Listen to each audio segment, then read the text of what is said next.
in Muslim prayers, and honorable joiner to lead us in Christian prayers. Thank you. Thank you, Madam. أعوذ بالله من الشيطان الرجيم. بسم الله الرحمن الرحيم. الحمد لله رب العالمين الرحمن الرحيم مالك يوم الدين. إياك نعبد وإياك نستعين اهدنا الصراط المستقيم صراط الذين أنعمت عليهم غير المغضوب عليهم ولا الضالين. أعوذ بالله من الشيطان الرجيم. بسم الله الرحمن الرحيم. الحمد لله رب العالمين الرحمن الرحيم مالك يوم الدين. إياك نعبد وإياك نستعين اهدنا الصراط المستقيم صراط الذين أنعمت عليهم غير المغضوب عليهم ولا الضالين.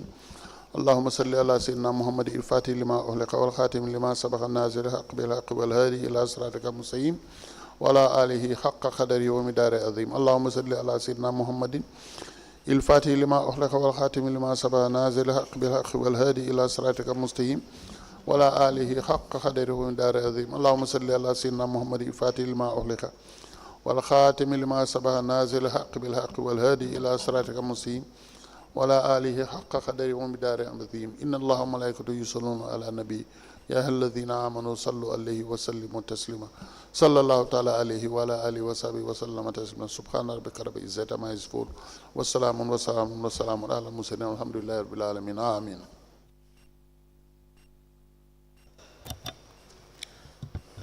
In the name of the Father, the Son, and the Holy Spirit. Amen. Most merciful Father, our light and salvation, we thank you for the gift of life. Nothing has been so sweet in life than having you as our Lord and Savior. Your amazing grace has been our daily guide. Continue to deliver us from all snares of the fowler, and from the noisome pestilence. Cover us under your divine canopy. Shield us from all harm and danger. Open our lips to show forth your praise. Guide us on our daily tasks. And may your heavenly blessings be poured out on us as we put our whole trust in you, knowing that you are the Alpha and the Omega. On our side, it shall be well with us today and forevermore. Amen.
Good morning, Mr. Witness. You may kindly take your seat. Mr. Witness, for continuation of your testimony before this Commission of Inquiry into Local Government Councils and related matters, I want to remind you that we are still on the oath before I hand you over to Madam Chair for us to proceed. Thank you. Madam Chair, over to you. Good morning, Mayor Bensouda. You're welcome back. Thank you. Council, you may proceed. Good morning, Honorable Commissioners, Honorable Secretary, and everyone present. Good morning, Mr. Witness. We will be discussing the issues regarding the employment of certain individuals as to the file, Noordin Adams, and 3 others. But before we proceed, do you have some of the documents you have been asked to bring today? Yes, I do. Good morning, Ma. Good morning, Commissioners and Lead Counsel. In our last session, we discussed about the grants that the council has received, and you wanted some of the documents.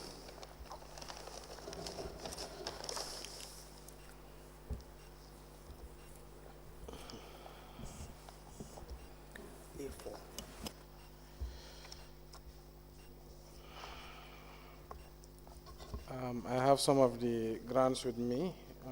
The first is the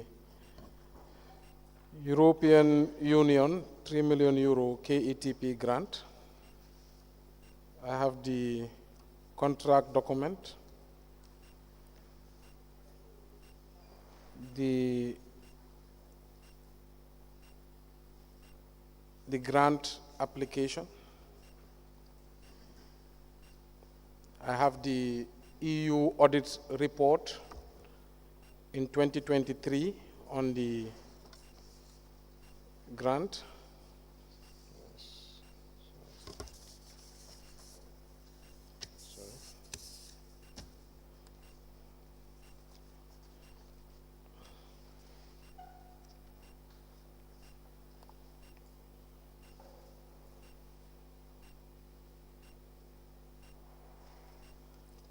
And also I have a letterhead from the grant. That's the first document.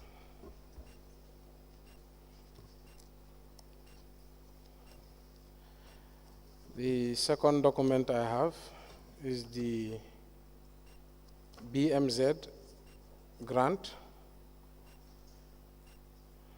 on sustainable waste management to reduce child rights violations at the Bakote dump site.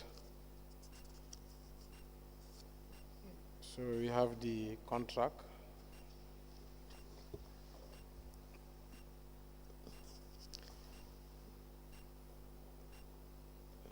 We also have the University of Essex grant on geolocations.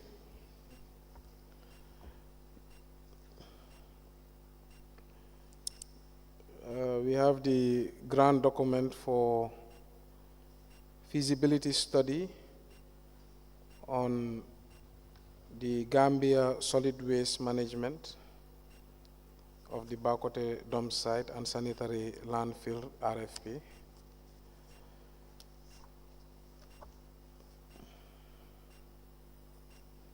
We have the grant document on building climate resilience through sustainable biodegradable waste management in the Kanifing municipality.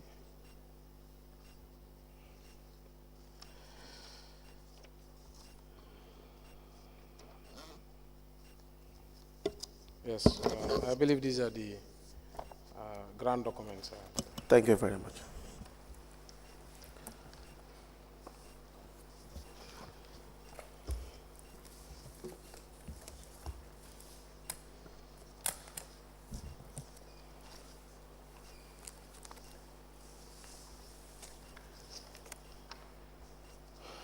We apply to tender the following documents. The first is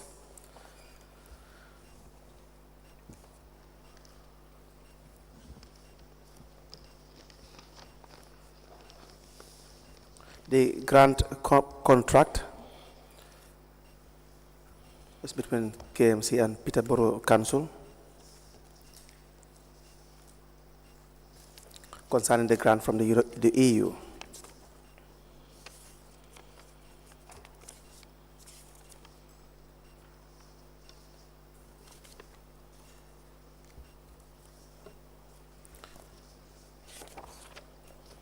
And the grant application.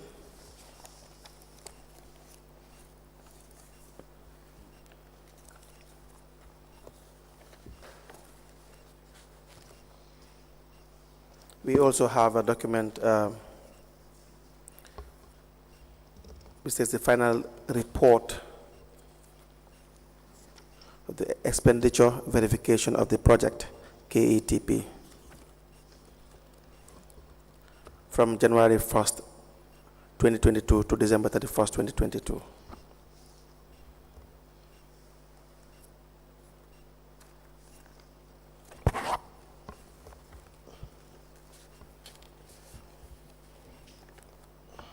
We have the BMZ document, that is the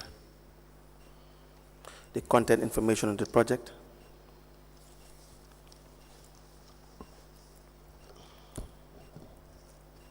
the financing of the fund for the innovation in development, the on-granting agreement between University of Essex and Cardiff Municipal Council.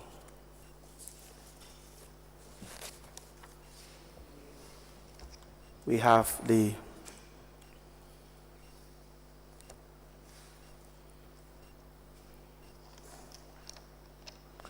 document addressed to the Mayor, Talib Ahmed Bensouda of KMC, the subject feasibility study, recommendations, request for proposal, Cardiff Municipal Council, the Cardiff Solid Waste Management.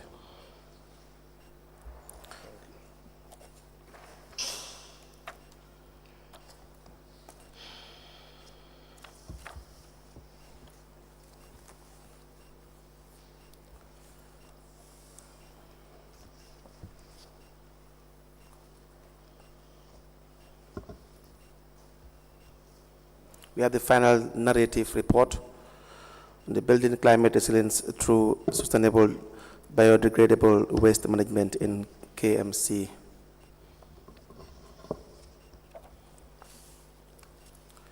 These documents are photocopies, and we apply to have them admitted into evidence and marked as exhibit.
The witness was requested to present documents, and these documents are admitted as follows.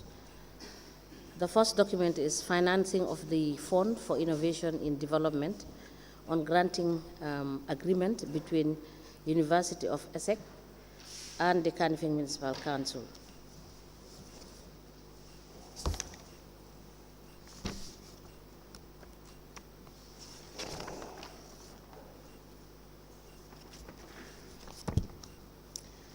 Mr.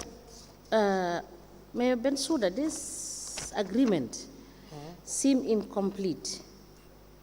Which one? Let me give the registrar this document, and please tell us whether it's the complete document.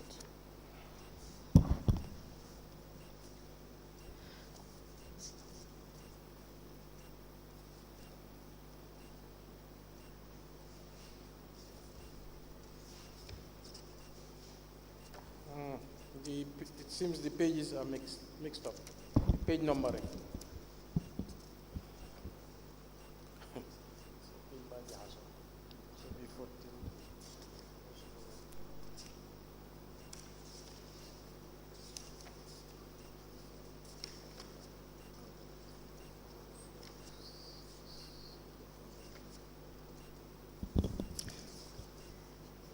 Whilst I check through, and Mayor Bensouda, Yes, yes, ma'am. while I read through, can you please remove them and reorganize it? Sure.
Let me begin taking the documents. The Gambia Solid Waste Management is a document from Midwest Go Group dated the 27th of September 2019. It is addressed to the Mayor Talib Ahmed Bensouda, and it has the subject feasibility study stroke recommendations stroke request for proposal. It is signed by Christopher J. Jamson, Senior Geological Engineer, and K. Baba, Applied Physics, Space and Environmental Science for the Midwest Go Group, LLC.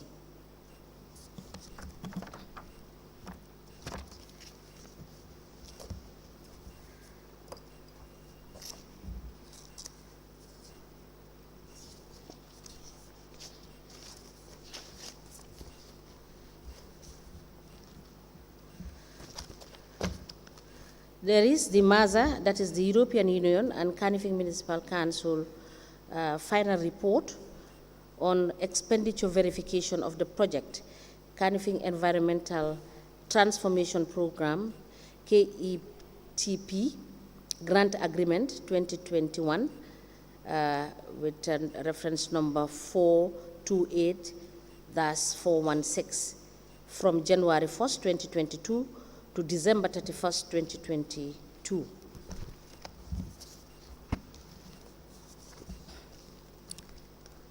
The Granting Authority, European Commission, Local Government Authorities, Partnership for Sustainable Cities 2021.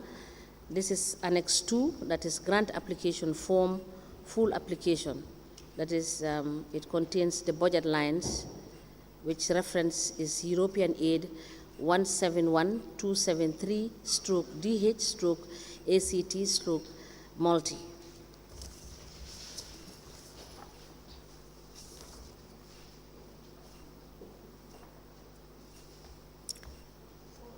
A letter dated the 8th of December 2021. It is addressed to Kajali Jane, and the letter emanated from the European Union. It has the subject Canifing Environmental Transformation Program, KETP, using a sustainable focus on new integrated waste management approaches to drive environmental, social, and economic transformation in Canifing. And the reference is CTR 2021/428-416, European Aid, that is 171273/DH/ACT/multi, that is the local authorities. This is Partnerships for Sustainable Cities 2021.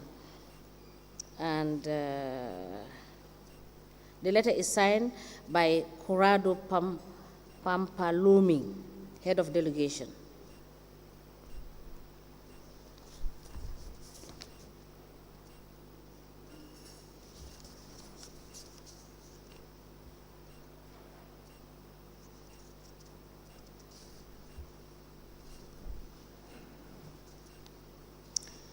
The next document is the grant contract, that is external actions of the European Union,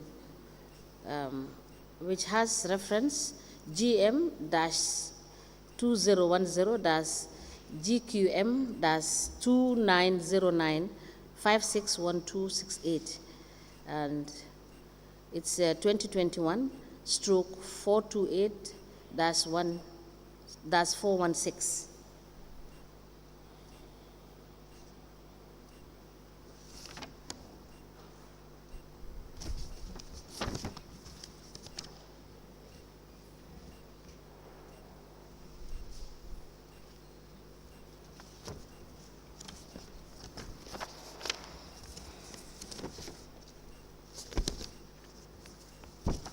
The next document is the financing of the Fund for Innovation and Development. That is the on-granting agreement between University of Essex and Canifing Municipal Council. The document is labeled BM2, which is an application form for multi-annual projects. That is the promotion of developmentally important projects by private German executing agencies. That is part 2, which has the content information on the project.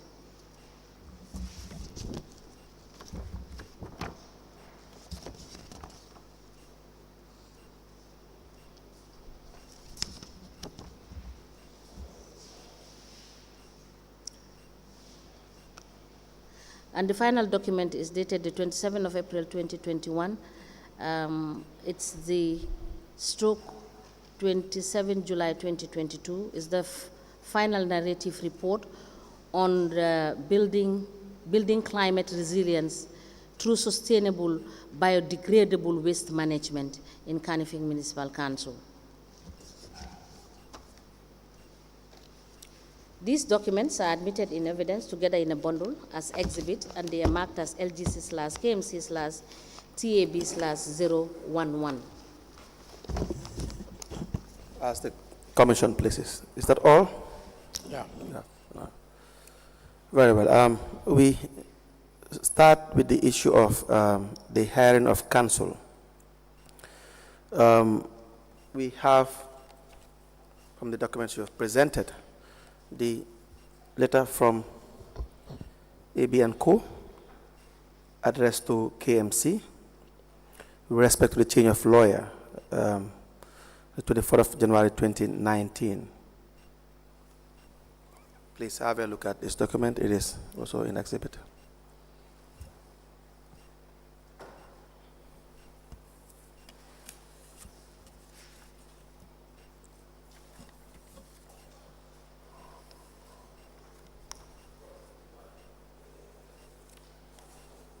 Yes. Now, 3 names were suggested to the council, correct? Yeah. Can you please read out the names of the legal petitioners? Mrs. Yasin Senghor Law Practice, Mr. Moses B. Johnson Richards, Moses B. Johnson Richards and Associates, and MB Ronke Jane Jagana, Semeka Chambers. All right. Now, Ms.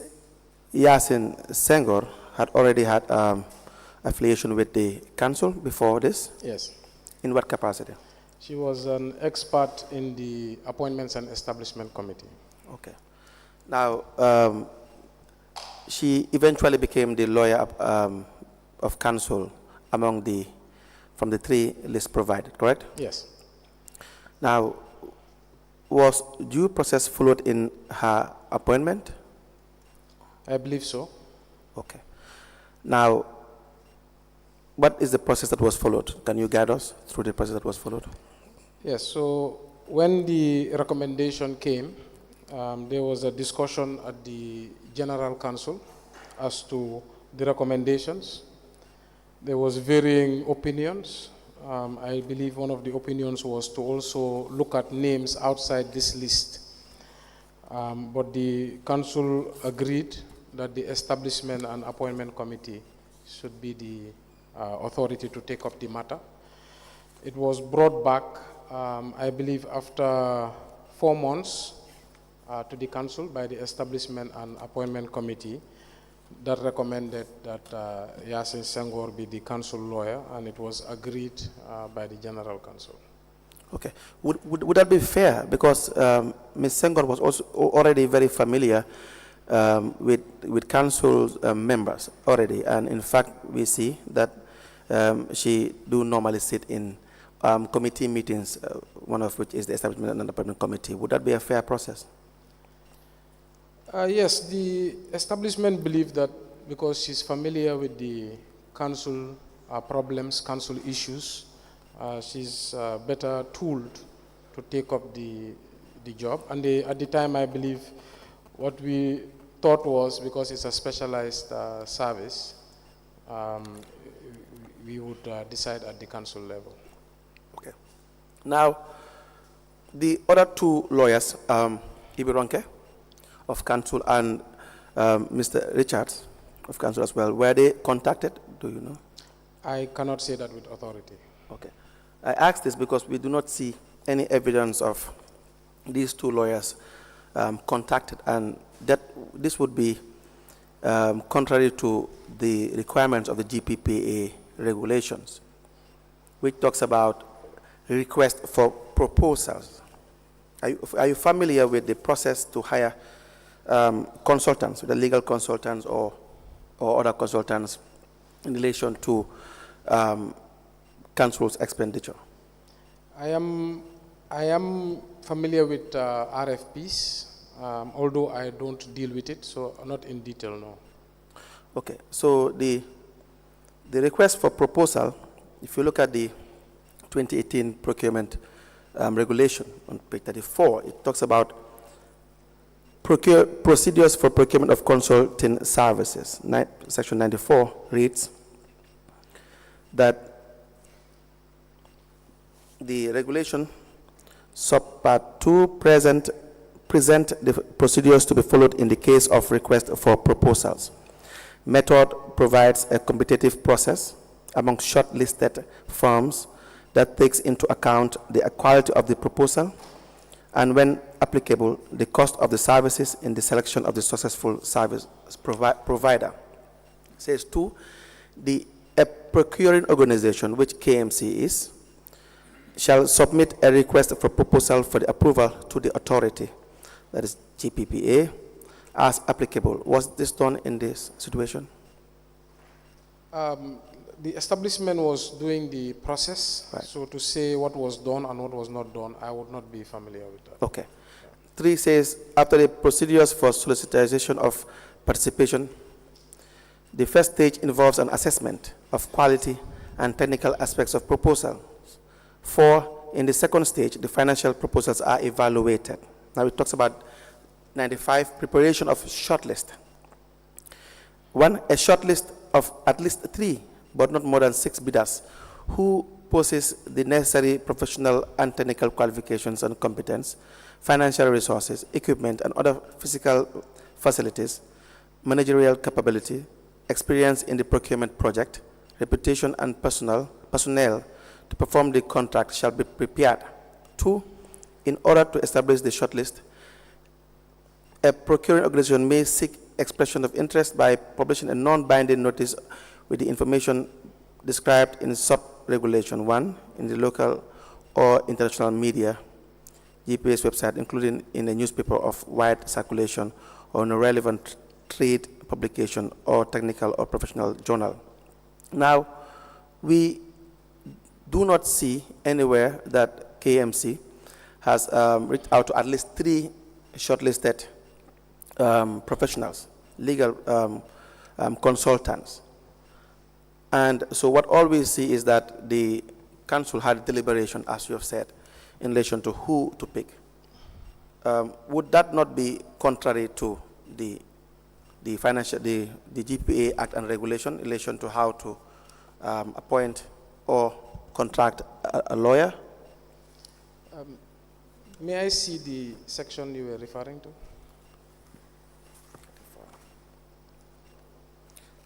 Please turn to 94.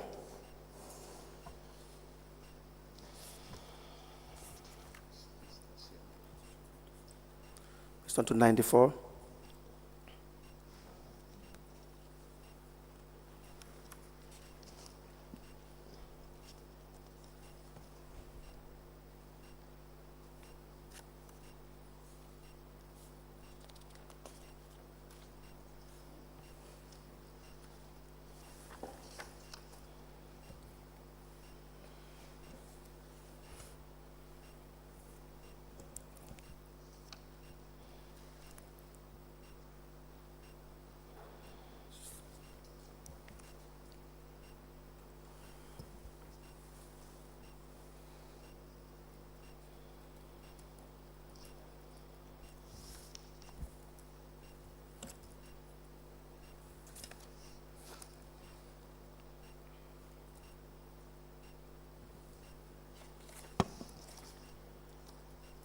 So I think there's a section on specialized services, although I did not note it.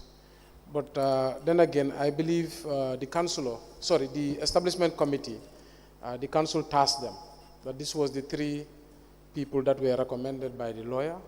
If you can go back and make an assessment and come back, I believe in the subsequent General Council where this was discussed, I believe it was 4 months later.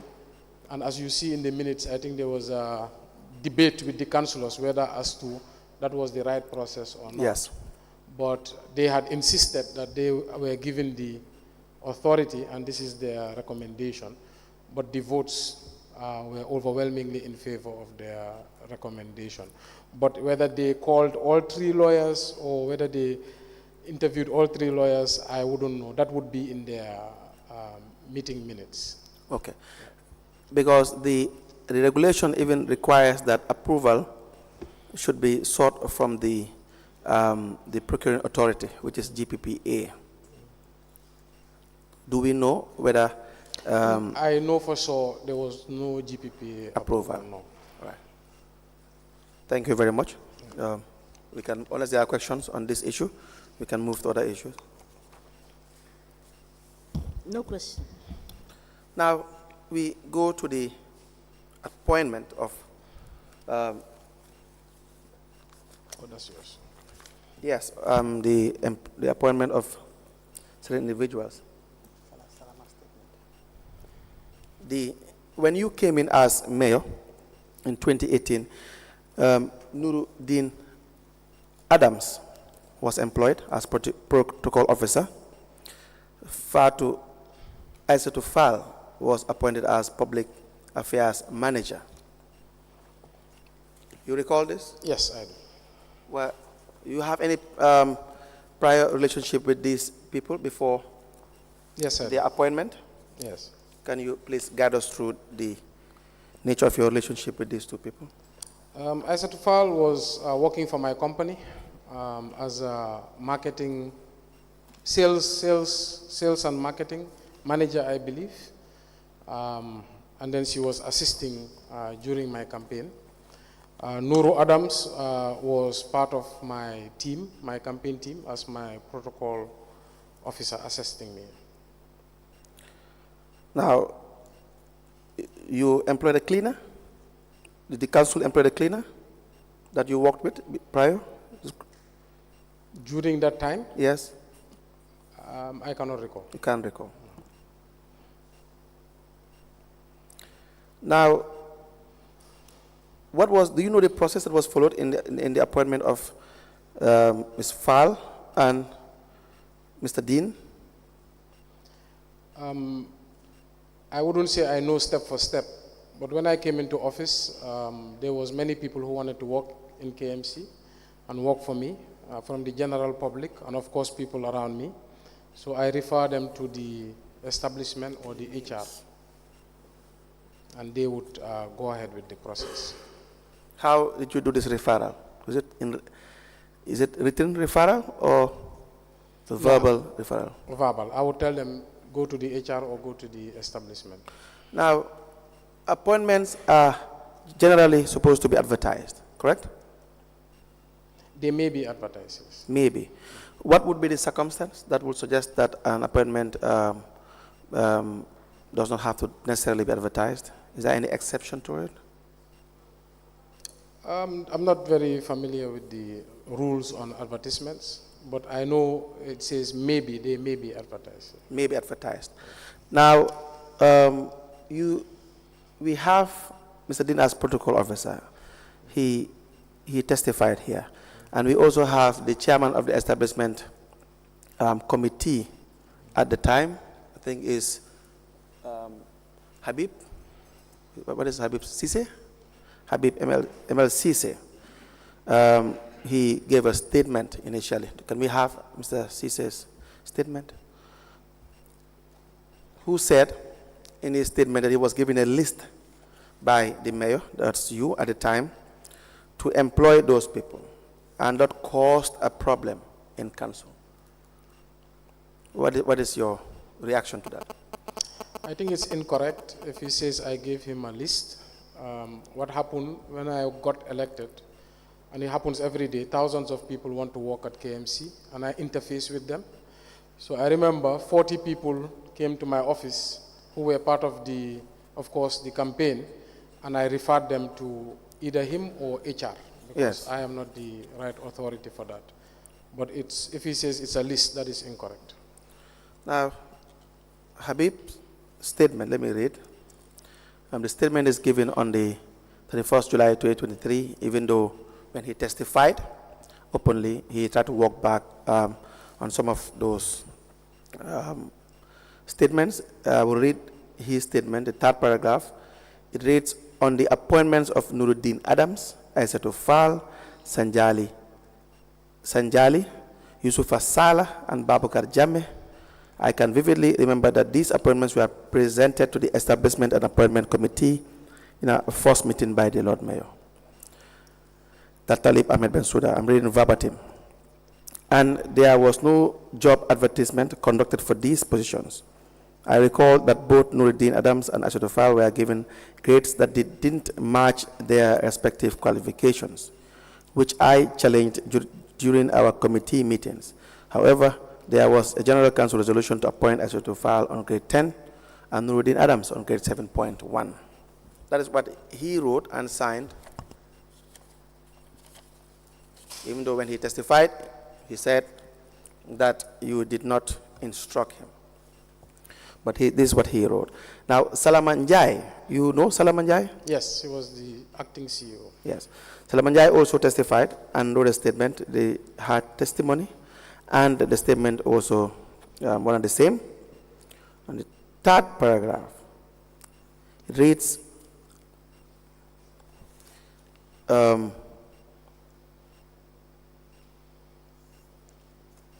at that juncture, I asked Habib that the agenda of the proposed establishment meeting was he then handed over the paper he was holding to me. When I read the paper, it was a memo from the mayor addressed to him, Habib, as the chairman of the establishment, requesting for the appointment of Aisatou Fall and 5 others. Habib then asked me whether I knew that Aisatou Fall and the driver were coming from the mayor's company. I responded, no. He further asked whether I knew that Babukar Jammeh, being recommended for the culture and religion manager, was the mayor's uncle and a blood sister, same mother and father to the then rates manager, Miss Adama Jammeh. I responded, no. Again, he asked whether I knew that the cleaner recommended is the mayor's mother, house help. I said no. Habib was able to link all those identified to the mayor. It seems he did his investigation before coming. He then told me that he was going direct to the mayor's office to confront him on the request. I then advised him not to do so at that moment because he was very angry and things might turn ugly. I further told him since he planned to have a meeting with the establishment committee, he should then wait and share his opinion and findings with the committee. He then just left abruptly. Now, is this correct? I don't recall it that way. Okay. When I won my election, hundreds, if not thousands of people want to work at KMC. They come to my office and say they want to work for KMC. I refer all of them to the HR. Sometimes I refer them to the establishment and committee chairperson. If I had it my way, I would personally ensure that all of those people were employed, but I can't have that power as per the law. But nevertheless, Habib Cisse, if you know him, he always demands that things go as per procedure. When I refer people to him, he says they must go through procedure, and he insists and makes sure they always go through procedure. But I had wished that I would have the power to come in and hire who I deemed fit at the time, but I could not. So I refer to either Habib or I refer to Bensouda. And if they say that there's a memo, I would like to see that memo if it's with you. Now, do you attend these establishment and appointment committee meetings? I don't. You don't. Let me show you the establishment and appointment committee meeting. The date is 8 June 2018.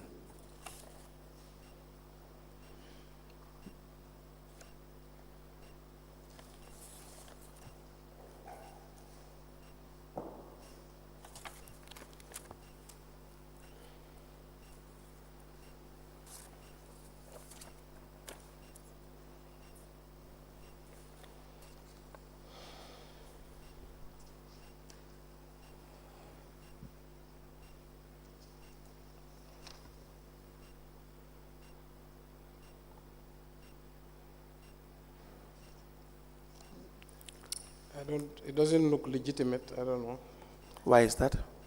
Because the clerk usually generates the establishment meeting, and I don't see the clerk. And I just see a signature. I don't know who's the signature. Who is the clerk? Usman Gay. So it doesn't look legitimate. Okay. It's not the format we use for meetings. So I have a right as mayor to attend. I'm an ex officio member of all committees, but I do not attend committee meetings. Sometimes I can invite a committee to my office if I want to advise them, but I don't attend committee meetings. Now, that format seems to be the same format we have received from those who submitted these minutes of meetings. And then just to read first, Okay, I can do it. Those that were present in the document we have. He will now, of course,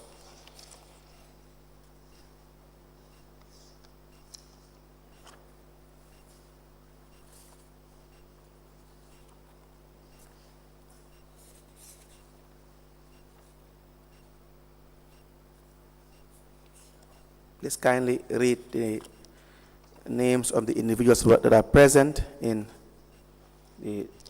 It says Talib Bensouda, Lord Mayor, Habib Cisse, Chairman, Lamin K. Jammeh, Member, Yasin Senghor, Member, Moduge, Member, Maria da Costa, Member, Peter Mendy, Member, Salama Jai, Acting CEO, Bensouda, Secretary.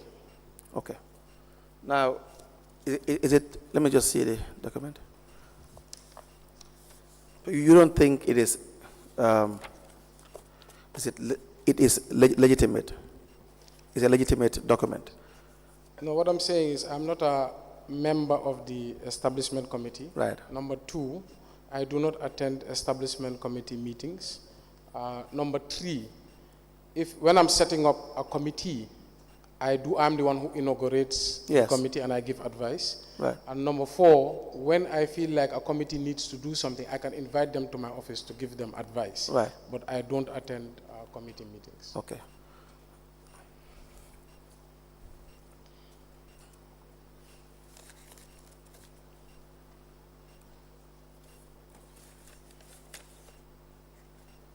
So this is signed by Habib ML Cisse. Says the individuals present are Lord Mayor, Talib Ahmed Bensouda, Habib Cisse, Lamin K. Jammeh, Yasin Senghor, Modu Gay, Maria da Costa, Peter Mendy, Salaman Jai, CEO, Bensouda. And the agenda item number 3, reads that the chairman of the establishment committee tenders a letter of resignation from the former PRO, Fatou Silla, and requested for circumstances leading for her resignation. The CEO replied, as per the government orders or the civil service regulation, she has the right to tender her resignation at any time with due notice. Either she serves notice or pay a month's salary in lieu of notice. The CEO informed, that's 4.0, the chairman of the establishment committee that a request for the aforementioned positions was signed off for approval. The HR expert manager, Mr. Gay, was tasked to provide a detailed job description for the position. KMC HR manager was tasked to present a draft to the HR expert for a review before finally presenting it to the team. For the position of a public relations manager, the team unanimously agreed to leave it on hold until the press officer returned from vacation in the United Kingdom. This was on the 8th of June 2018. But by this time, 8th of June 2018, but by this time, we have already had the position filled on the 7th of June 2018. Let me just show you this document. So whilst there was a meeting to put the position on hold, an appointment letter was already signed by Bensouda, the chief executive, for the chief executive, for the appointment of Ahmed on the 7th of June 2018.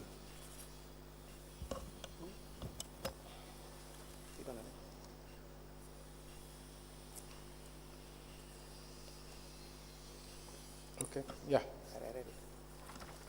Yes, so going by the establishment and appointment committee meeting, stating that the position of the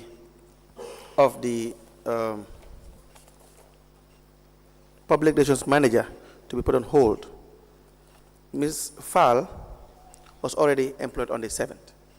Were you aware of this? Not during the commission, I heard about it, yes. Right. Now, the application of Ms. Fall is also dated on the 7th of June 2018. Let me just show you.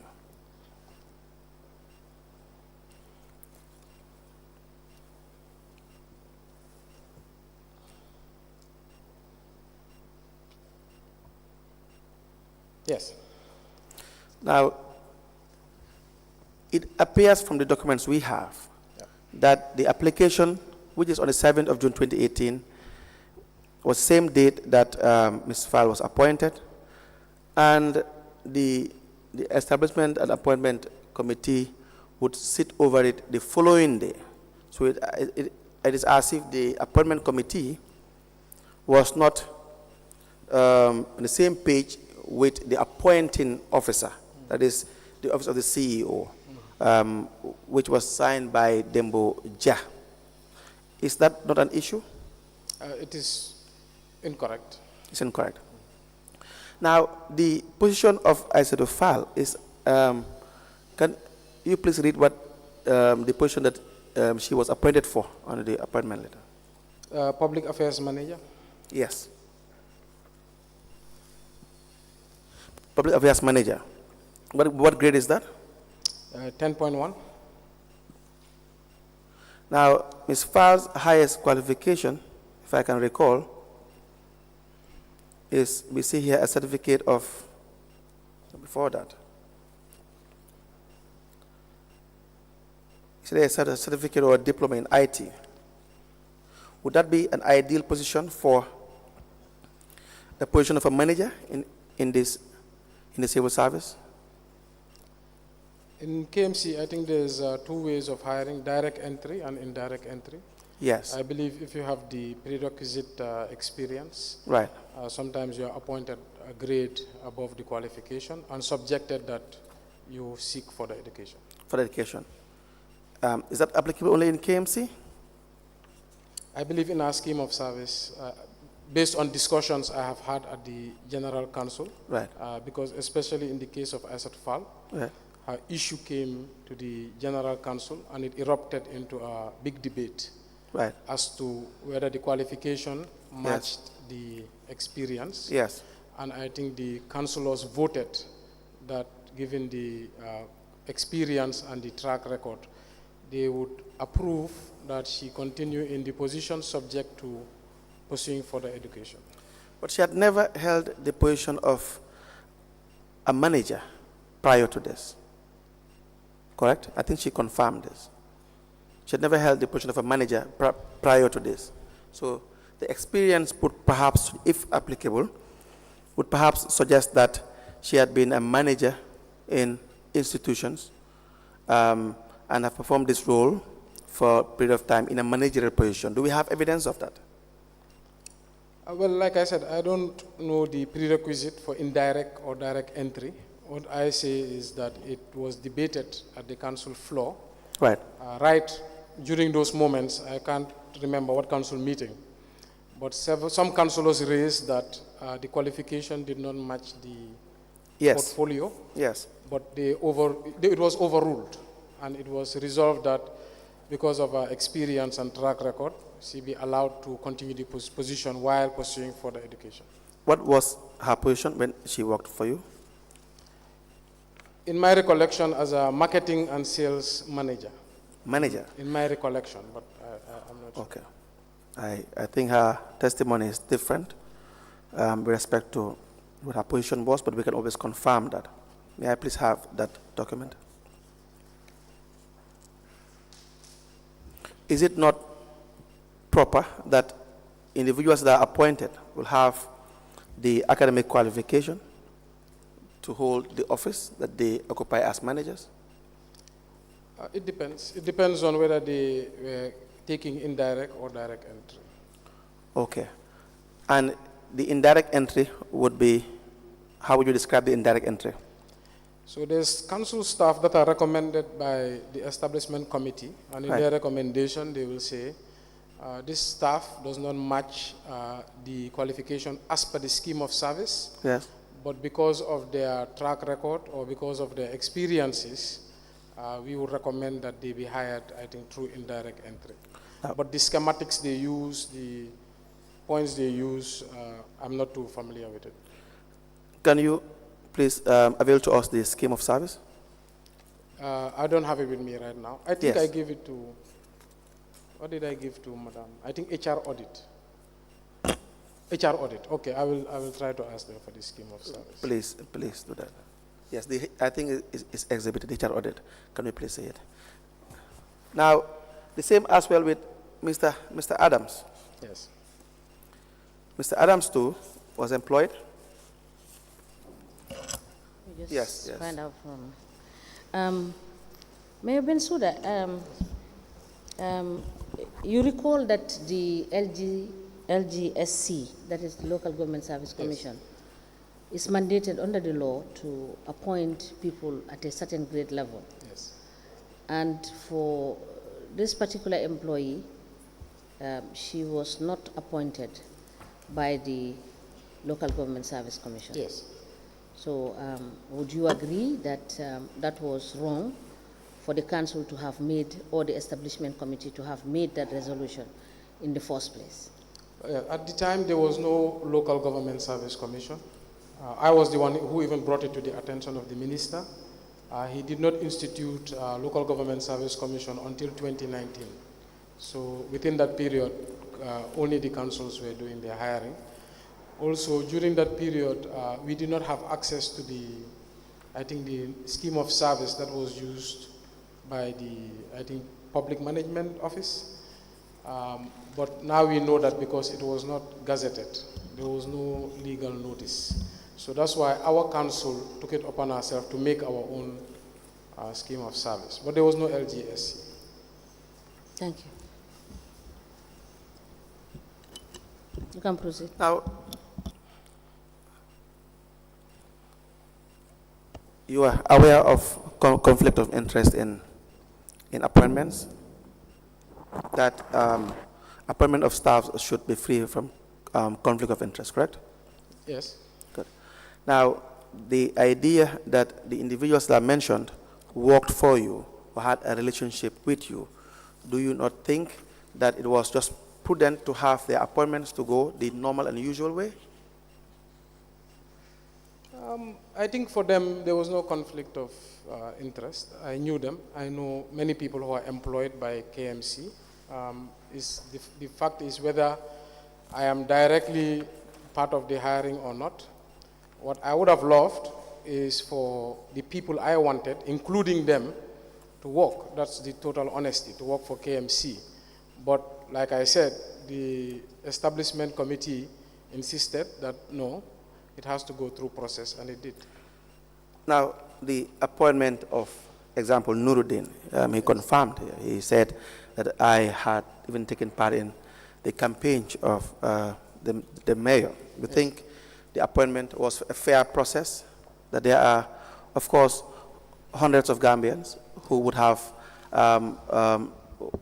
be qualified to hold these positions, and the same with the public relations officer or manager. Do you not think there should have been a fair process, advertise these positions so that people can apply and fill these positions?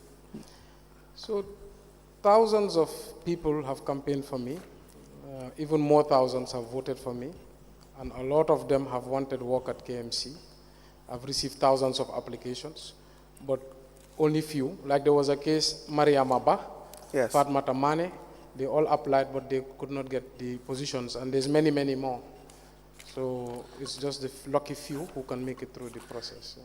Yes, that is why I said, would it not, since it's a public service, and it is supposed to be an employment open to the public, advertisement, you'll agree with me, it's supposed to be a general rule that people have equal opportunity to apply for these positions, and we have the most qualified to fill our public space because they don't go through elections for these positions. Yes, so I always advocate for advertisement, yes, but like the general order says, maybe. Sometimes the establishment does headhunting, sometimes they use referrals, sometimes they redeploy from within, but that is at their discretion. So will you say that their appointments were referrals? The appointment, they applied, yeah. They applied to the council. Yes. What I'm saying is since they did not meet the qualifications, it's in fact stated in the HR report, which I'm trying to check. Since they did not meet the qualifications, then it means that they would have been employed in the indirect way or headhunted. So would you qualify their appointment as being individuals that were headhunted for this position? Not headhunted, but they applied. They applied? They applied, and I referred them to the HR or the establishment. So their appointments were referrals? They applied and they brought it to my office, so I referred. But I would not say a referral, because a referral would imply that I am the one who took it upon myself to refer them. But like I said, there was about 40, when I first came into office, yes, 40 people from my own team, campaign team, came to me and said they are looking for work. Yes. And I refer all of them. I say go to the HR. Yes. Yes. That is why I said that to have these positions to be advertised, you would agree with me, is the best in this circumstance. Because if you have a vacant position to fill in a public space, without a special qualification, the individuals that are appointed do not have special qualifications. In fact, the HR audit specifically outlined the individuals. For instance, if you look at the issue of Nuruddin Adams, the qualification is just certificate in business studies, diploma, result in business studies, and O-level certificate. You can have someone who is more qualified than Nuruddin Adams, certainly, correct? Can you ask again, sorry?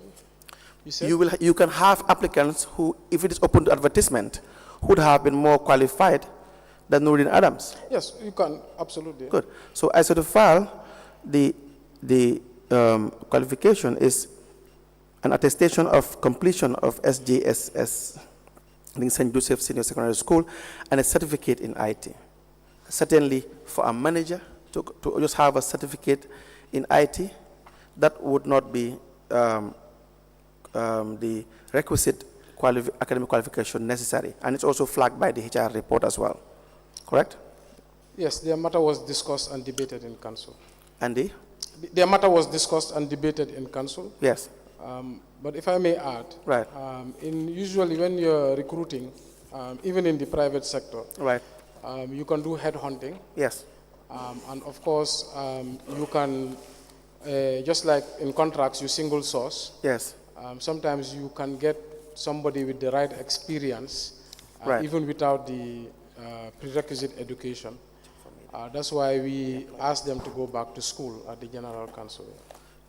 Yes, I agree, 100%. But if you headhunt, it means you're going for the best in a certain position. You have identified that to rule out advertisement would be to know that there is somebody who just stands out. And we know Mr. X is extremely competent, has a proven track record.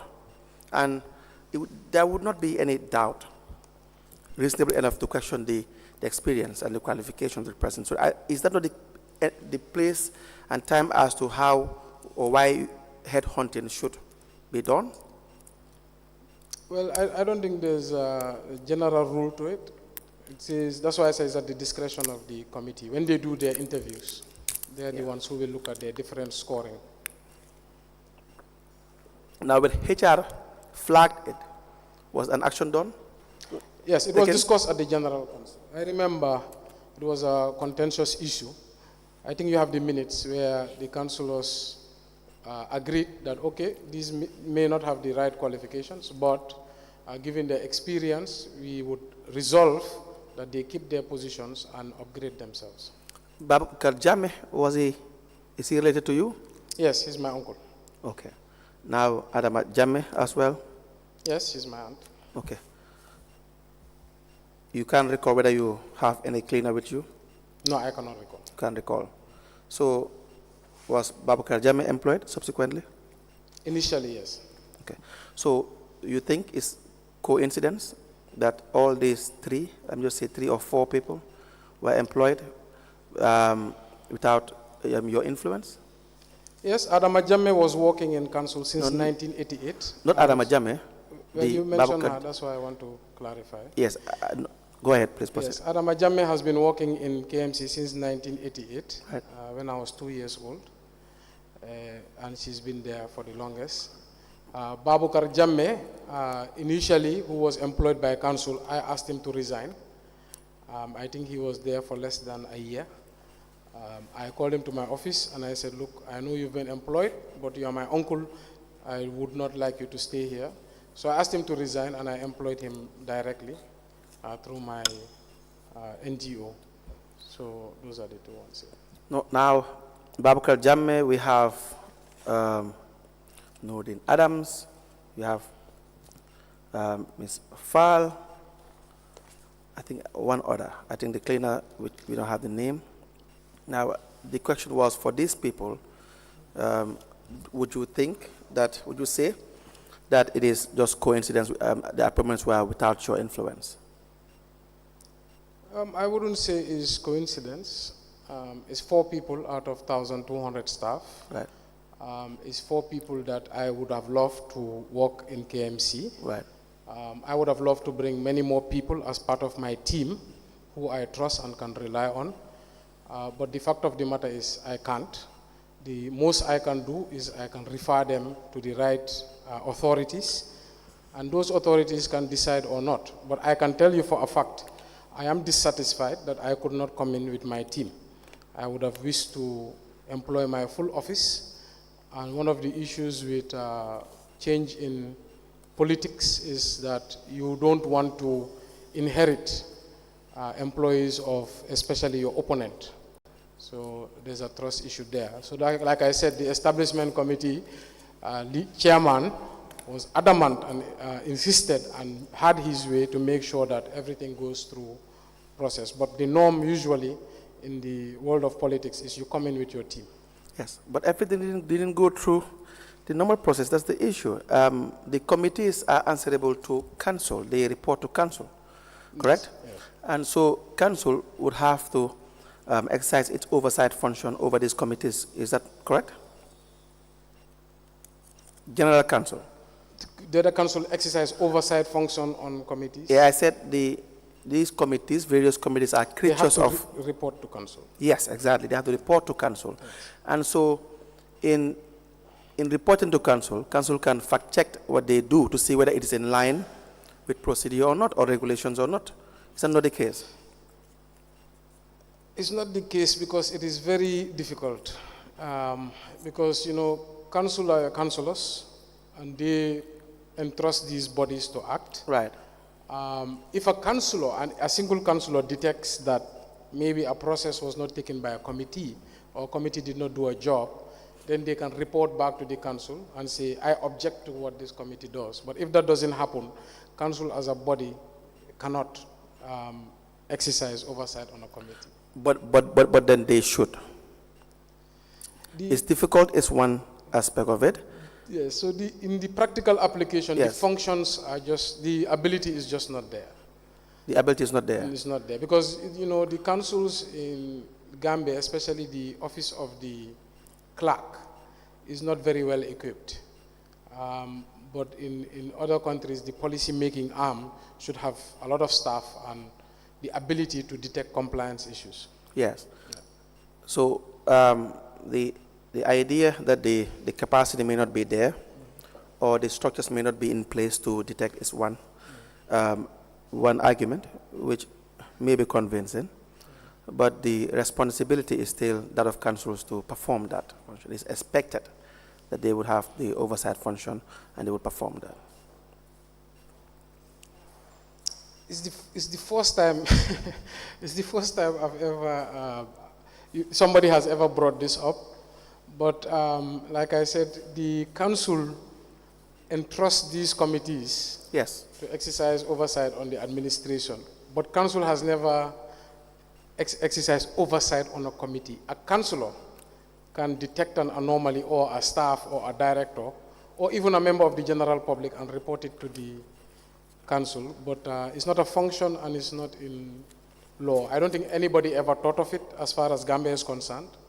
But it's something to look at, and I think maybe that's one of the things should be looked at. All right, thank you very much. Now we go to issues of employment. Yes. The staff of council, how are they employed? When you came in 2018, what did you find on the ground in relation to who has the power to employ staff of council? I mean, the CEO down. Yeah. So when we came, there was a lot of movements made by the interim body. I think they were acting more of an executive than a council. Right. Now, the first thing we were struggling with is no scheme of service. The HR office was not well equipped, so it was how to get started. So we constituted the committee to sort of guide us, and the HR expert suggested we do a HR audit to understand what is in the staff, the square pegs in round holes, etc. Now, at the initial time when I came, the CEO was doing all hiring as far as, I think, daily pays are concerned. This is irregular workers. And the establishment was doing absolutely all hiring, top to bottom. There was no limit. Then at some point, they started coming to the council for approval. And then after the local government service committee, the local government, service committee was instituted in 2019. And they wrote to all councils that hiring should cease. I remember that, I think. And then they made a tour to all the councils to do a familiarization tour. And then right after, they wrote another letter that CEOs may hire up to grade 5. Yes. And then subsequently in 2023, I think they reduced the CEO's limit from 5 to 3. 3, yes. If I remember, yes. Yes. Now, in 2019 is when we have the Local Government Service Commission being established proper, correct? Somewhere around there, yeah. Okay. Now, so from that moment on, they would be dealing with all employment of council, correct? Yes, the establishment would do the work and then they should recommend to the service commission. Now, we see there were periods beyond 2019 that contracts were given to various individuals. Yes. For instance, we have Kan Mustafa Kanye. Yes. We have Adama Jammeh. We have Sehu M. Sabali, and a lot others. Now, I have the contract dated the 1st of October 2022 for Kan Mustafa Kanye. We have 10th February 2022, appointment on a contract for Kan Mustafa Kanye. We have 14th of January 2021, appointment on a contract for Kan Mustafa Kanye. We have Adama Jammeh, 1st of February 2021, 10th of February 2022, 30th of September 2022, 30th of September 2023. We have contract renewals for COM Sabali, 10th of February 2022, 30th of September 2022, February 6, 2019. I will want you to take a look at this document.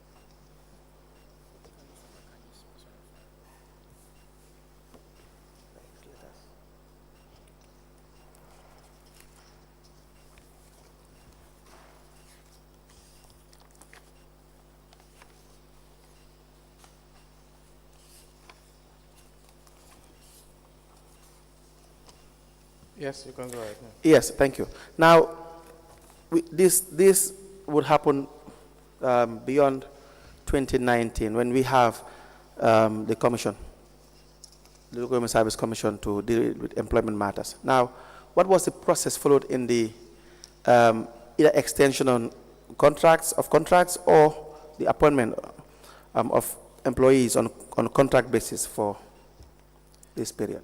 Yeah. So these characters, the issue frequently came to the council floor for debate. On the issue of Kan Mustafa Kani, I think I already said how he came to the council. When his initial contract expired, I believe the debate came to the council because everybody found him effective on the ground. He was very good with dealing with the locals in terms of the communities in the markets, dump site, etc. So I think when the councillors realized that, okay, they cannot, the establishment committee recommended that instead of he being hired as a staff, let the CEO offer him a consultancy as opposed to being hired as a staff, because I think he was worried about the same compliance issues you are raising. So as you can see in the various contracts from the initial one, he was employed as a consultant through the office of the CEO. On the issue of Sehu M. Sabali and Adama Jammeh, these were mostly from the Directorate of Finance. Our opinion, I remember, as policymakers, no staff should be indispensable, and we must focus on sustainability. Yes. But the same request would come year in, year out from the finance director that one, Adama Jammeh had institutional memory from the 80s, which is not something that we were I'm even proud to say, because the metric system and the database should be the memory. But he always spoke about the transfer of properties and not enough paper trail, lost records, and she had that memory. So it was a debate in every general council. For Sabali, again, he would raise the same issues. So most of those recommendations were coming from the Department of Finance. Now, to your answer directly, they were bringing it to the general council as a contract extension, because I believe, according to them, it did not need the Local Government Service Commission, because these were staff of council already. And according to them, if I remember, they are entitled to 2 years contract extension up to 3 times. I remember that was the debate that was brought there. They said they are entitled to 2 years contract extensions up to 3 times, which is 6 years. Yes, but the question is, who has the authority to award either contract extensions or award contract employment on contracts during this period? Yeah, the authority for employment Yes. And staff matters above a certain grade is the Local Government Service Commission. Right. But like I said, on the issue of these 2 characters, their argument was that they are already staff and that was within their authority at the time. So unless you can refer me to the contract section. Did the council seek for advice in relation to the employment? Because there is nowhere that we see that gives either council the powers or the CEO or any CEO the powers to employ people on contract. I think what the CEOs have is that during this period that they can employ people grade 3 and down, which is very specific, very clear. So now, on that side, on that time, I think it's grade 5 and down. okay, so grade 5 and down. All of these guys were above grade 5. Yes. So if they have this specific instructions or power given to them by the authority that has the power to employ, that is the Service Commission, and they do not have, we see nowhere where they have the power to appoint. That is either the council itself as a general body or the CEO. Do you not think that there should have been legal advice to see whether the CEO has the power to issue contracts or extend contracts? So all the people who should give advice are on the committee itself. Right. That's why we rely on their expertise. Right. The CEO also sits there, and they consult with the lawyer frequently. So that's why I said when they come to the council and make a recommendation, it depends who raises the questions, but Yes. for the most part, we trust that they have sought the advice of their experts. Because the appointment on contracts will still fall under employment, correct? Yes, they all fall under employment. Which the General Council as a body does not have the power to deal with employments of this grade above, correct? Yes, it should be referred to the Service Commission. Service Commission. And the committee, the establishment committee, going by the act itself, is very clear that even issues of appointments, safe to say the limitations that are provided with respect to the grading, that where you even have issues of employment or disciplinary matters, it should be sent to the commission. Yes, and I can recall once the Minister of Local Government, Musa Drame, Yes. inviting me, raising an issue around this. I remember once. Yes. And I think the Service Commission has once invited the Establishment Committee. At that time, they used to meet about such matters. And I believe it was resolved, to my belief. Yeah. Do you know how it was resolved?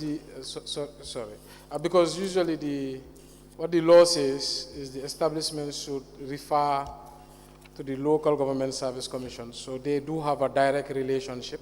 Yes. And they update the council accordingly. Yes. I think it's the functions of the Establishment Committee, Yes. Section 37 of the Local Government Act 2002, which reads that the Establishment Committee shall, subject to this Act and any other enactment, be responsible for recommending to its Local Government Service Commission the appointment, dismissal, conditions of service and discipline of officers and other employees of its council and any matter connected to therewith, and be such other functions as its council may deem fit. So that going by what we see here, to us here, the investigators, the appointments on contract would not be in line with regulation. What is your opinion? Your answer to that? So the establishment is their role to ensure that they pass these matters to the Service Commission. But Yes. like I said, I don't know what discussions they have had. But the best thing to do is to refer these matters, to recommend to the body, the Service Commission. But I also want to note that the Service Commission has not been functioning for a very long time, just so that you can note that, because many letters are sent are not brought back. And sometimes I even have to find out what is wrong, why they are not, because I think the Service Commission was dissolved twice. Yes. The first chairman was former Sisi, and I think he resigned, and then they instituted a new commission, but the relationship was not, there was not much communication. Do we also know how they are, now that we have discussed the issue of their appointments on contract? Say it again? Now that we have discussed the issue on Yes. the appointment on contracts, do we also know the remuneration of these individuals? Let's start with Khan Mustafa Kani. The offer of appointment dated the 14th of January 2021. We'll take that as a sample. That is signed by Demboja for the CEO, where it states that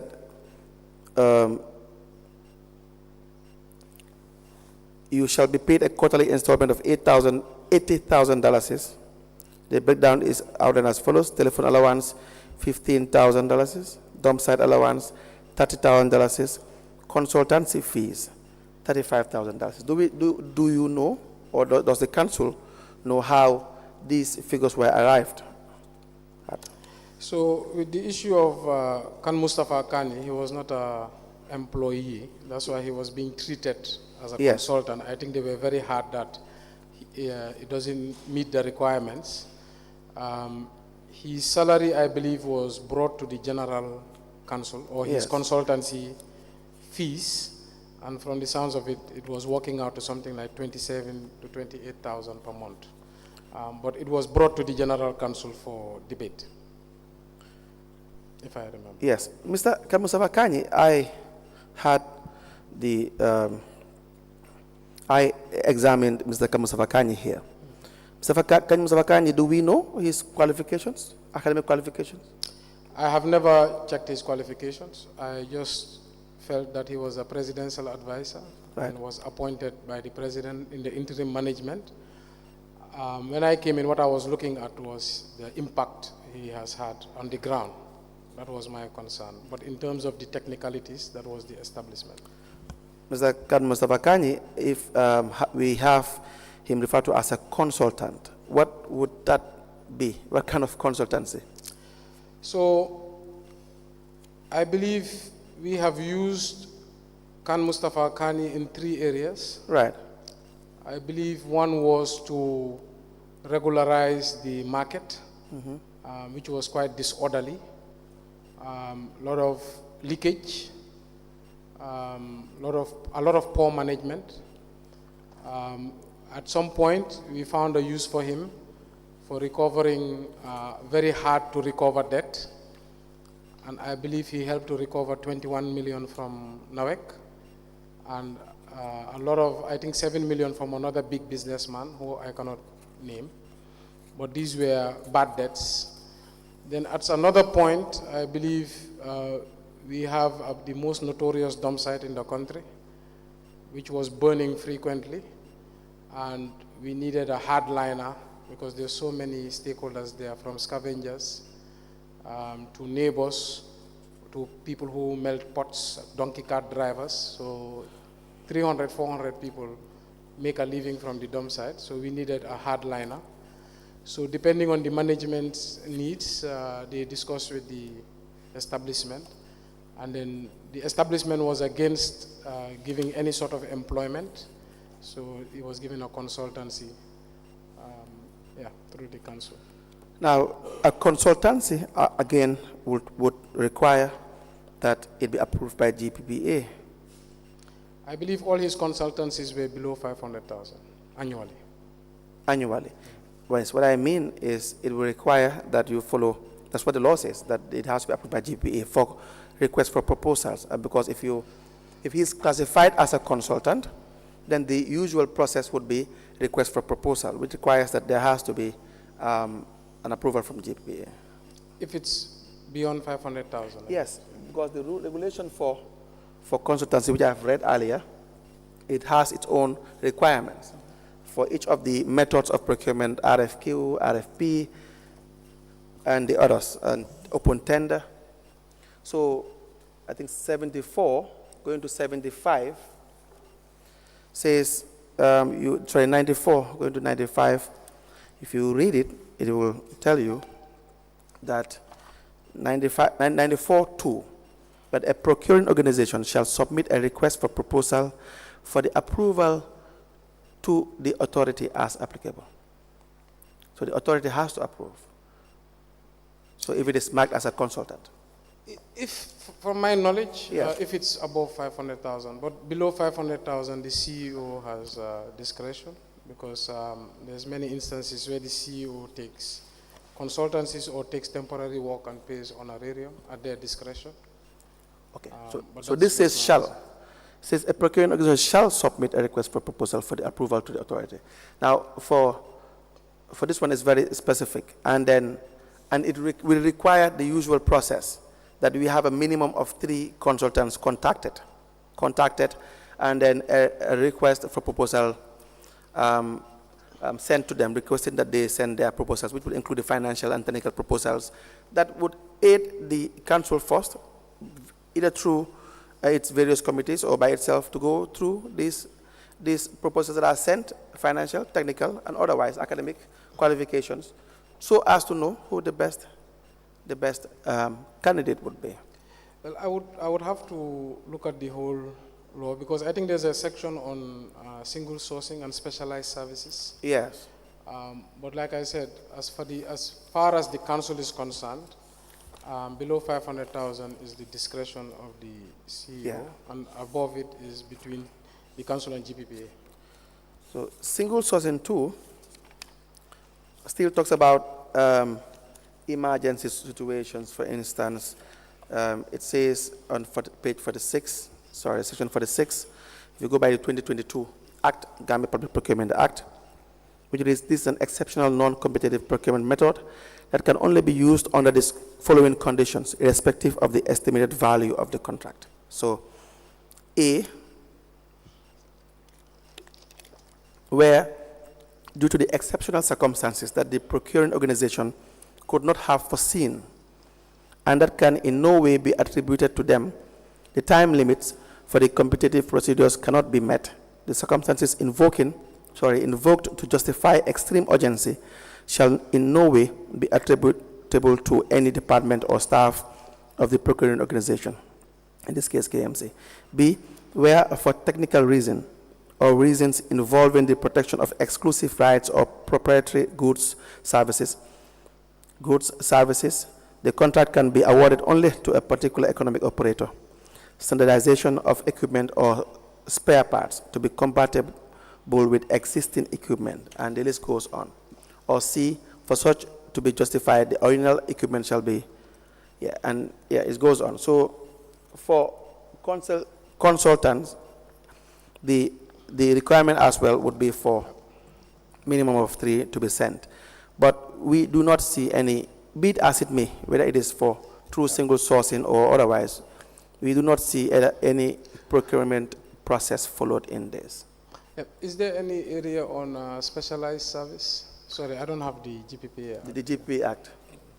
Please, you can check it. Let me ask my junior to check it.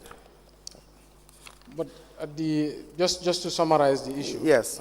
It was at the, like I said, discretion of the establishment committee, and Yes. decided on the council based on a specialized operation we required at the time. Yes. And he was the only man who was equipped based on our understanding. But Mr. Kanye, my issue with Mr. Kanye is he does not have, number one, the academic qualification. I told him this, but I am repeating to you. He doesn't have the academic qualification. Mr. Kanye does not have special skills. No evidence of special skills.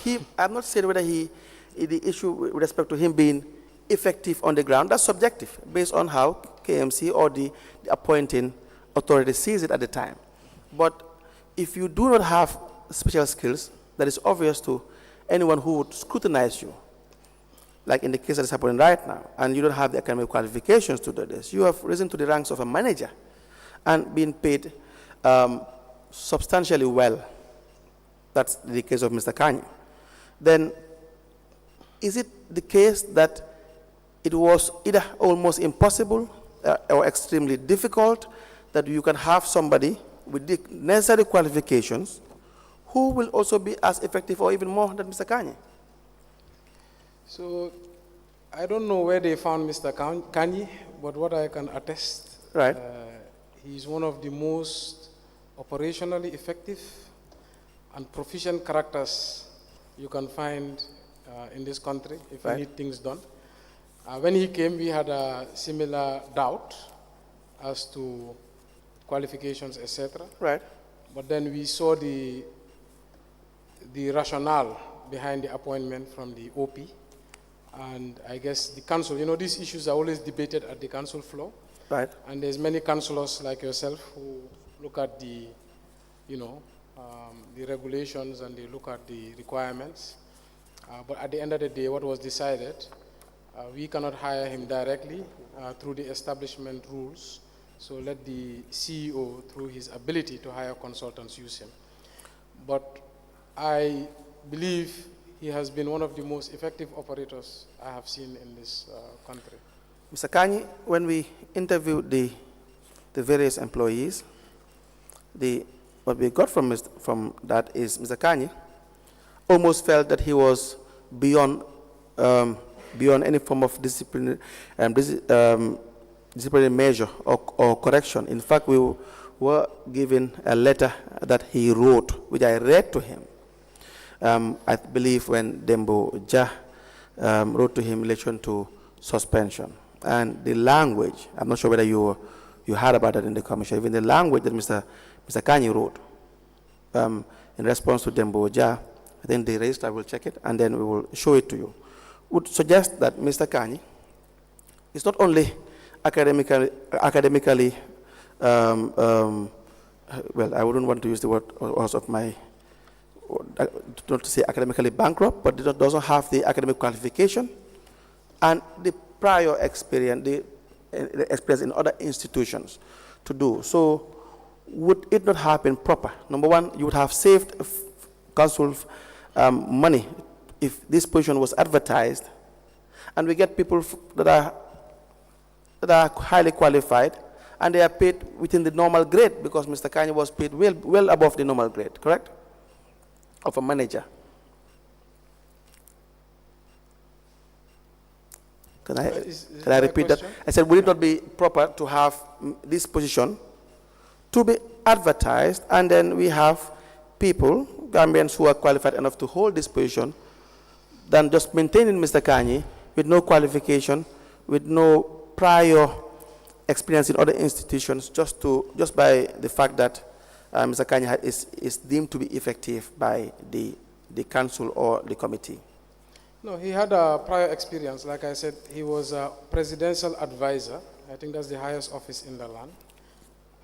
He was also appointed by the president as an interim manager at the interim management committee. So I believe the track record is there. Now, in terms of what I can tell you, effectiveness on the ground, which education does not necessarily give you. I know 21 million owed by NAWEC, which was outstanding for several years. He was the one who was able to get it. There was another 7 million owed by another businessman that almost went dormant. He was the one who got it. He regulated our markets. Our markets were very tough. We faced a lot of strikes, criminality, break-ins. And at the dump site, I think we know that the dump site burns frequently for 30 years. Kanjura put in systems in place called the red flag system that has now prevented the Bakote dump site from erupting in flames for the past 4 years. So I agree that he may be an unsavory character and that should go through disciplinary measures. And if at all he crosses lines, should be dismissal. In terms of how the procurement of his contract was done, We expect that the right procedures should be taken, but the General Council, like I said, resolved on this issue through sometimes very heated debates, but all usually agree on his effectiveness on the ground. Do we have his letter of appointments for the positions by the OP? He should have it. I've seen it before. He should have it. He was asked to produce it. Even should have it. at the level of the investigation, he did not. I keep on asking them whether he has these letters. He did not still provide these letters. But should, in case, I think he will hear what we are saying. So in case he can find it, he can produce it. I can attest that I have seen it. I did not believe it when he told me. Yes. So I asked him for it, and I have seen it with my eyes. All right. Now, Mr. Kanye had been given several impressed. See, Mr. Kanye's issue is very serious because not only did he benefit from contract extensions, numerous contract extensions, and but also engaging in procurement activities as well. You've talked about the 1 million plus that he had engaged in relation to the procuring of spare parts. No one can see the spare parts of Mr. What Mr. Kanye procured. In fact, the machinery that was involved was still not functional after the alleged procurement. I'm not sure whether you've learned about that. We did. Yes. And Mr. Kanye could not tell us what he did with the money. And to show also evidence of procurement as well. There has to be evidence of procurement as well. But when you look at this file, in addition to that, you see on the 10th of April 2019, you will see that imprest were also given to Mr. Kanye. We see on retired imprest of $180,000 is Dembo SN Sane wrote to Mr. Kanye through a memo in which you were copied, and this acting CEO, it says, after a report by Finance Manager 2 concerning the above caption, I hereby write to ask you to retire the sum of $180,000 not later than Monday, the 15th of April 2019, being impress issued to you for food for disaster team. Your cooperation is highly solicited. Now, it was never retired. On 30th of April 2019, Mr. Kanye had a letter that was written to him.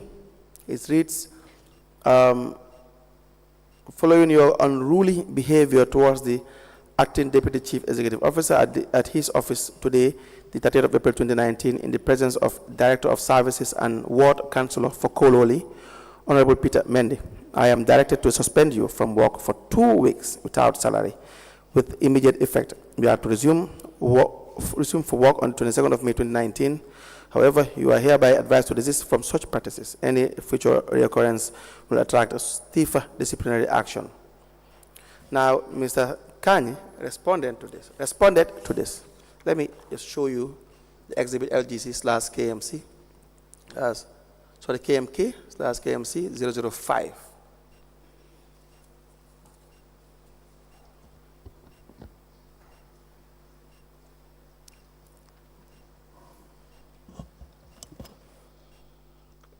The letter is cut. I don't know if you're aware. Please come again. The letter is cut in half. Okay, let me see.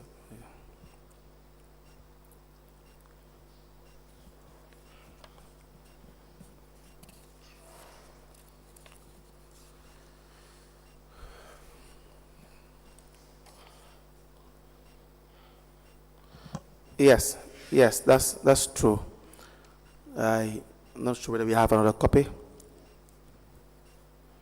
Yeah, so this is the one we have, signed by Mr. Mustafa Kanye, and he read it himself.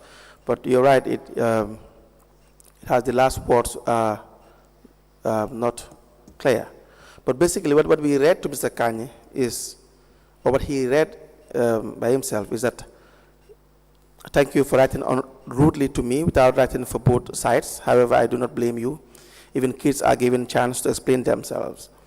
Whoever directed you to suspend me is rude and stupid and does not know his term of reference. I came to the council through a process,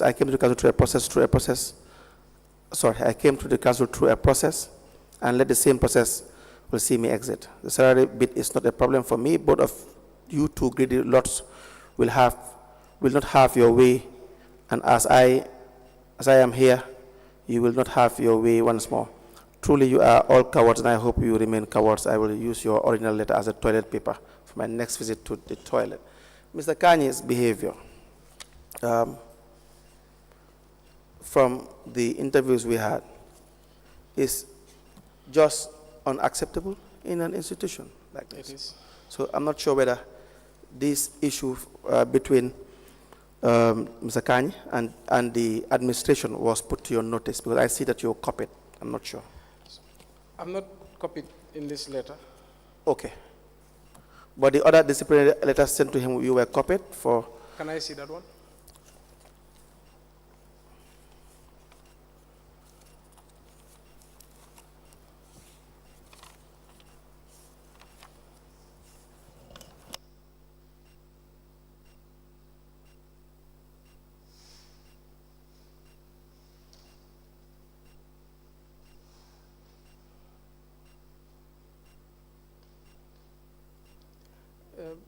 Is the voucher where they give him the impress there as well? This is where the impress is.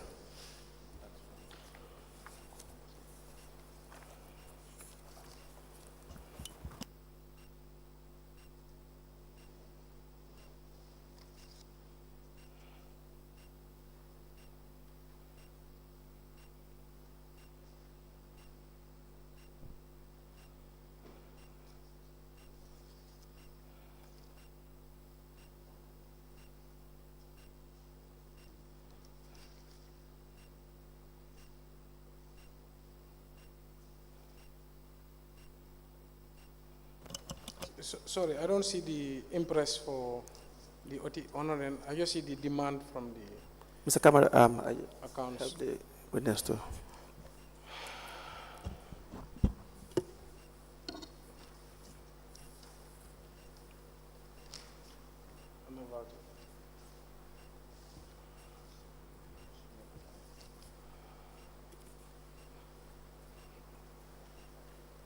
The reason I ask, because in his title of his letter, he's saying so-called retirable impress, as if he did not receive it. So I don't know why he's calling it so-called.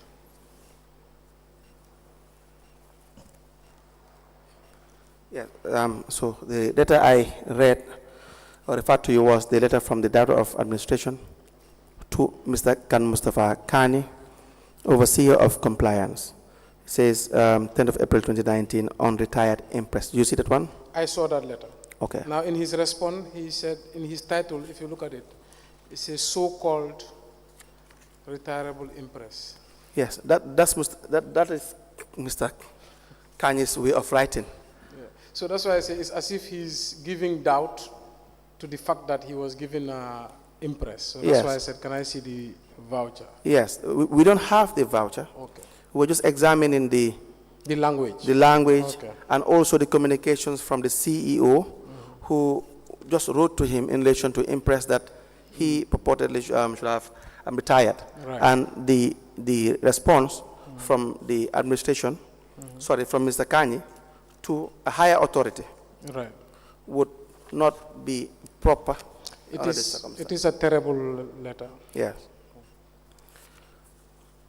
Any questions? Otherwise, that's all for the first set of issues we have for the witness. You may proceed. We are done with the witness with respect to the issues that we have for before 1 o'clock. Yes. Mayor, the documents you submitted, yes, which you were asked to produce, yes, I perused through the documents, but for the EU grant, which is the 3 million, yes, there are no annexures there too. We do not see, the bundle of documents doesn't contain the annexures, which is contained in one of the documents, which is the external actions of the European Union, that is the grant contract. The external actions? Yes, external actions of the European Union. That is the grant contract. If you look at it, page 3 or 4, I'll give it to you to look at. Yes. You have Article 6, which provides for the annexures. It has Annexure 1, 2, 3, 4, 5, 6, 7, 8. And these are the annexures that will give us an understanding of what the budget is, an understanding how it was executed, because we may not have. And if you look at the report, the final report, you will see that we will request that you provide us with a clearer copy, because this one is very fainted. From the auditor? Yes, this one which reads the final report, March 2022, 2023. It's dated March 2022, 2023. And this is in relation to the grant agreement of 2021. Okay. All right? So please provide us with that. That is number one. Number two, on the issue of the Partnership for Sustainable Cities, I don't seem to see the relevant documents that will give us an idea of the way the project was executed, the relevant annexures also. Sorry, which one is the Partnership for Sustainable Cities? What is the source of funding? The source of funding is, let me see.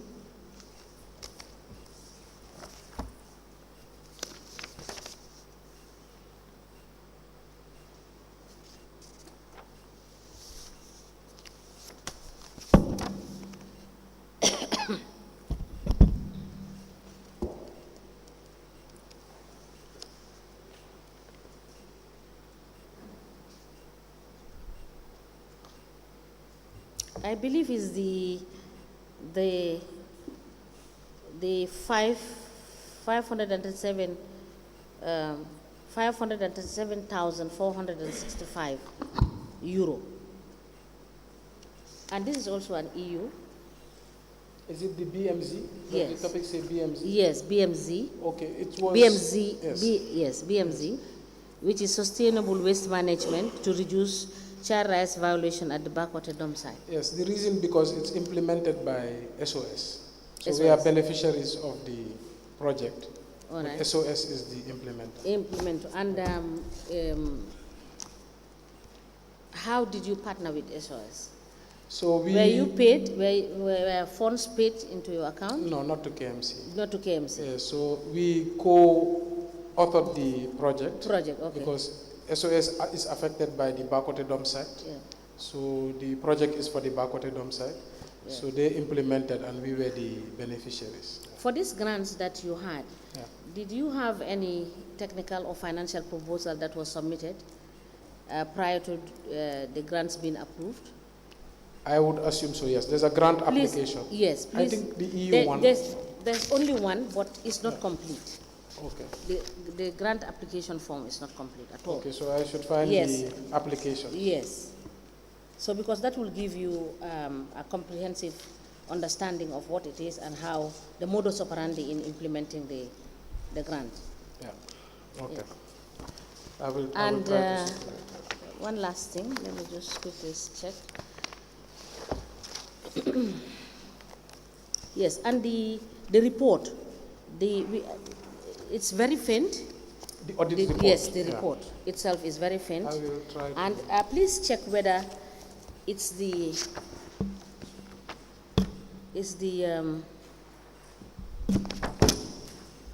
complete.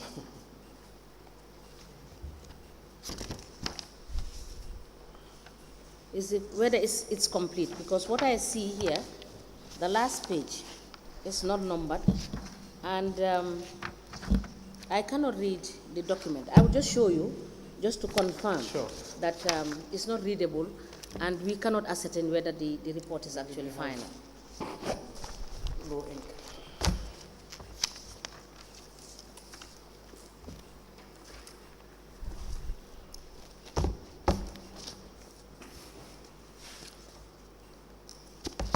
If you look at the last pages,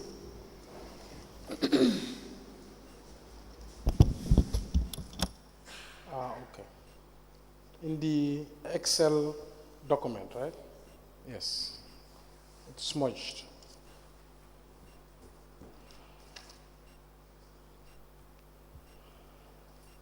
The financial report. yes. And did you, this final reports, were they jointly done by your team?